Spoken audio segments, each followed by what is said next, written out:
Tiga. Assalamualaikum warahmatullahi wabarakatuh. Saya dari kelompok satu akan mempresentasikan dengan judul Perspektif dan Metodologi dalam Akuntansi Aset dan Pengukuran.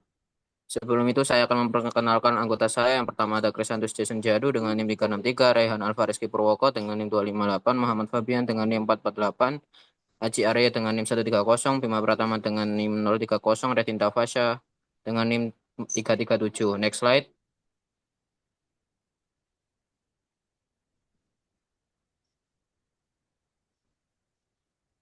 Di slide ini ada perspektif peneliti dalam akuntansi. Yang pertama ada ilmuwan abstrak, fokus pada pengembangan teori, matematis, dan model statistik untuk menjelaskan fenomena akuntansi.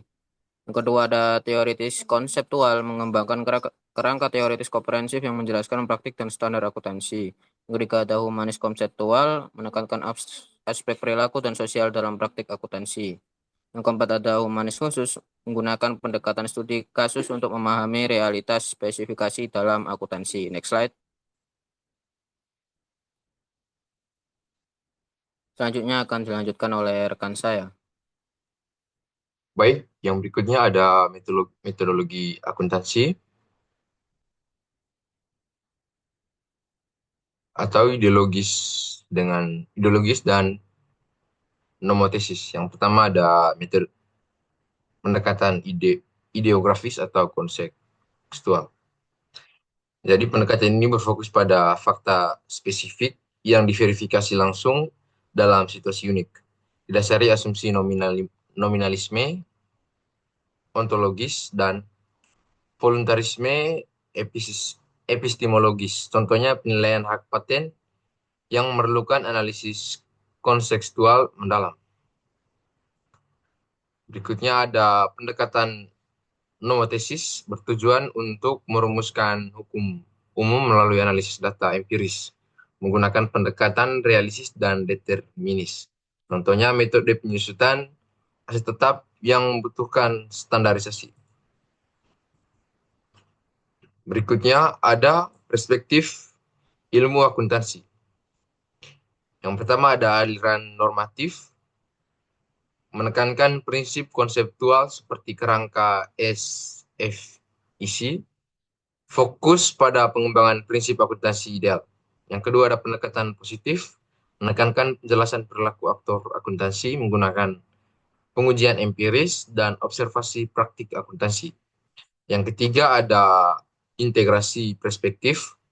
Kedua pendekatan ini saling melengkapi, di mana teori normatif memberikan landasan etis, penelitian positif menguji validitas praktik. Berikutnya akan dilanjutkan oleh rekan saya. Baik, selanjutnya ada perspektif analitis dalam penelitian akuntansi. Yang pertama, kontekstualisme. Membatasi analisis pada fakta spesifik yang diverifikasi langsung, menghasilkan temuan dengan ruang lingkup terbatas tetapi mendalam. Kemudian, organisme mengintegrasikan data spesifik ke dalam struktur holistik, memberikan gambaran komprehensif melalui pendekatan sistematik. Kemudian yang ada aplikasi praktis. Penelitian aset intelektual memadukan analisis dokumen dengan studi lapangan, memberikan gambaran utuh tentang praktik pengukuran aset tak terwujud. Next slide. Di sini ada fondasi intelektual dalam akuntansi. Yang pertama, knowledge based economy, paradigma ekonomi modern yang merevaluasi cara aset dinilai dan diukur. Kemudian yang kedua adalah mode intelektual, meliputi human capital, struktural capital, dan customer capital sebagai inti penciptaan nilai. Kemudian yang ketiga metode pengukuran. Sekandian navigator dan balance scored mencoba mengkuantifikasi aset terwujud. Kemudian standarisasi pengembangan standar baku untuk mengukur aset tak terwujud masih berlangsung. Next. Pada slide selanjutnya ada dilema metodologi pengukuran aset. Yang pertama, pendekatan ideografis. Cocok untuk penelitian aset spesifik seperti hak paten, memerlukan analisis kontekstual mendalam. Kemudian yang kedua, metode nomotetis. Lebih sesuai untuk penyusunan aset tetap yang membutuhkan standarisasi dan konsistensi. Kemudian yang ketiga, kombinasi pendekatan. Diperlukan untuk menciptakan sistem pengukuran komprehensif, adaptif terhadap keragaman jenis aset. Yang keempat, evolusi paradigma penggeseran dari biaya historis ke nilai wajar, mencoba mengakomodasi realitas pasar yang dinamis. Selanjutnya akan dijelaskan oleh rekan saya.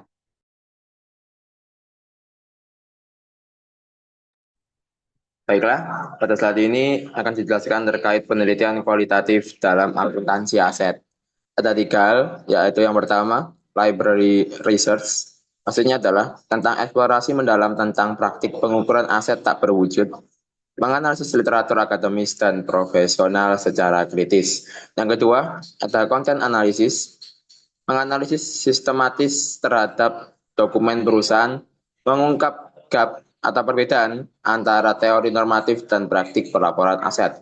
Dan yang terakhir ada studi kasus, menggali lebih dalam tentang penggunaan informasi akuntansi, memahami konteks spesifik implementasi standar akuntansi. Next slide.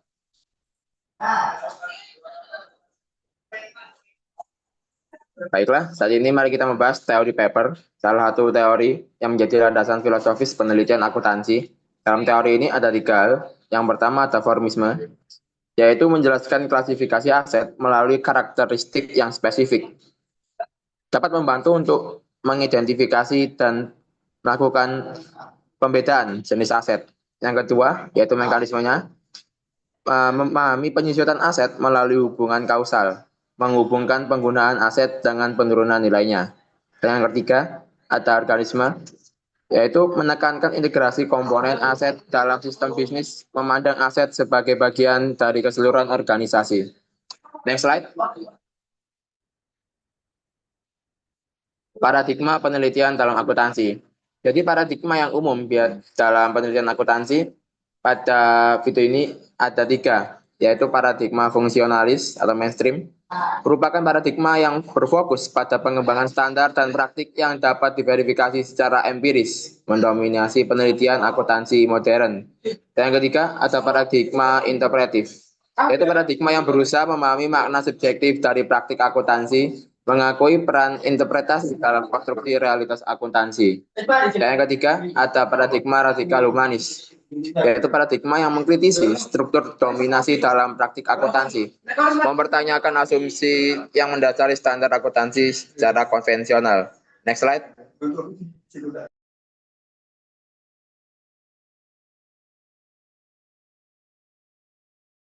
Pada slide ini akan dijelaskan oleh rekan saya. Baik, pada slide ini akan membahas mengenai metode hybrid dalam pengukuran aset intelektual. Sini ada 3, yakni yang pertama pendekatan finansial, yaitu market to book value, mengukur selisih antara nilai pasar dan nilai buku, digunakan sebagai proksi aset intelektual. Yang kedua ada pendekatan non-finansial, yaitu IC Index, mengidentifikasi dan mengukur komponen spesifik modal intelektual, dan memberikan gambaran kualitatif yang lebih kaya. Untuk yang ketiga, yakni model integratif, yaitu VIC dan Scandia Navigator mengintegrasikan pendekatan kuantitatif dan kualitatif, dan menjembatani gap antara teori dan praktik. Next.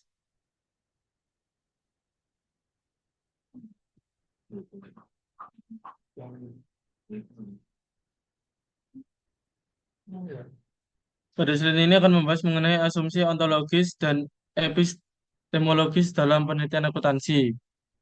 Yang pertama ada penelitian akuntansi, yaitu integrasi berbagai asumsi dan pendekatan. Dan yang kedua, asumsi epistemologis, yaitu cara memperoleh pengetahuan akuntansi.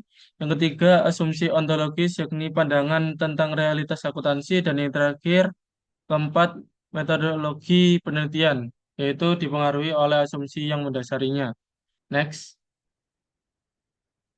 Evolusi akuntansi dari teknik pembukuan ke sistem informasi strategis. Yang pertama, teknik pembukuan fokus pada pencatatan transaksi. Tujuan utamanya yaitu dokumentasi keuangan yang akurat. Lalu yang kedua, sistem informasi, yakni pelaporan untuk pengambilan keputusan agar integrasi data keuangan dapat diproses dengan proses bisnis. Yang ketiga, strategis, yakni mengukur dan mengelola nilai strategis, yakni mencakup aset tak berwujud dan nilai sosial. Next.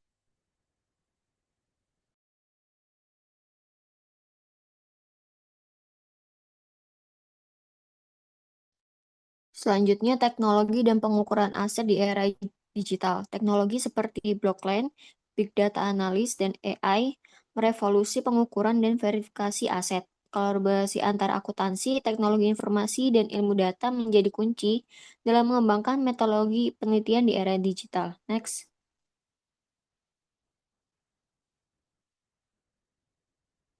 Next.